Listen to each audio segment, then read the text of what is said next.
So yesterday we were naming ionic compounds and we were writing formulas for ionic compounds.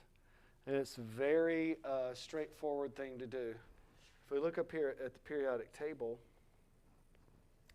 you can see, oops, I got to turn it just a little bit. Not quite getting the corner of that table in there. I probably got it. If you go across the periodic table, we can look at these groups and we can talk about their oxidation numbers. The oxidation number is the charge of your atom after it has lost or gained electrons. All of its electrons, right? All of its valence electrons. So these would be +1, +2. We don't know about these. +3, plus or minus 4, -3, -2, -1. Because these guys gain electrons. These guys lose electrons. And these guys right here can do either one. All right, so a quick review would be this. Very, very simple thing to do. We've got,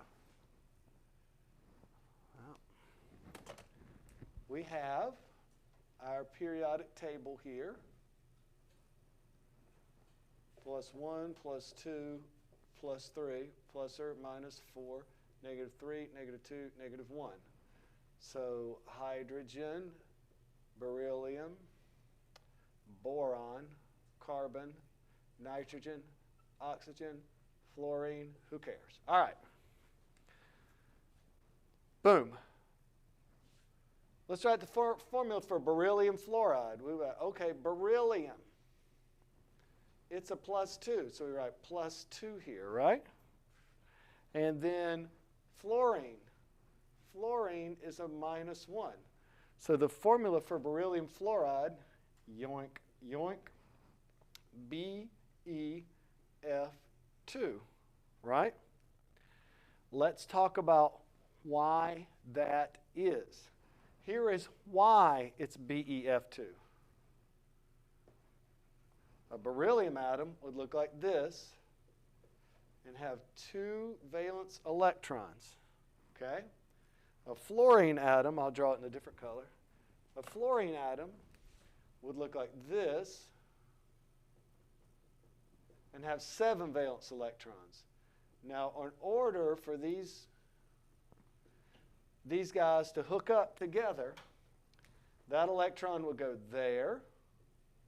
Then that electron would end up going there, right? And then you would have beryllium, and now it's +2, it's lost 2 electrons. And you'd have 2 fluorines that were -1. It takes 2 fluorine atoms for these guys all to hook up. And then the total charge is what? Of all these together, there's no leftover electrons, so the total charge is 0, okay? All of the charges have canceled out. Can y'all see that back there? Does that make sense? So this is really why these atoms right here, it takes 1 beryllium and 2 fluorines. That's really why the formula ends up being BeF2. Okay? But the quickest way to write it is not by drawing these Bohr models and clicking them together.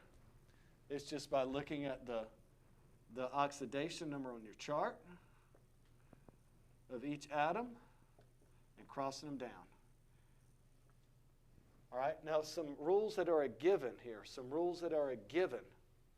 You don't write a 1. We don't write BE1F2. That's stupid. You don't do that in math, right? Here's the other rule.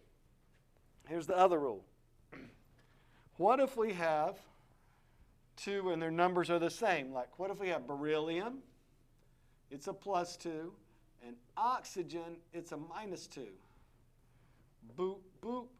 It's just BeO. It's not Be2O2. Okay?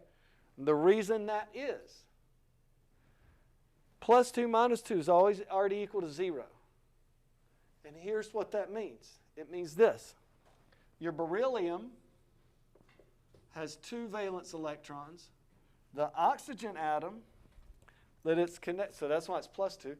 The oxygen atom it's connecting to has 6 valence electrons.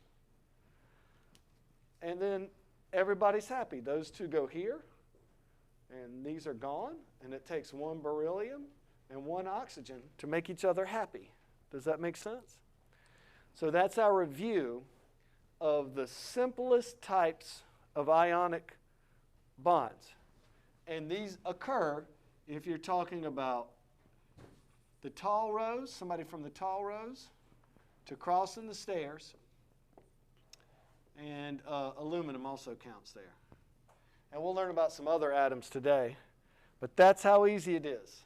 Just write it down, and then to name it, you just throw an "ide" on the end. Beryllium oxide, right?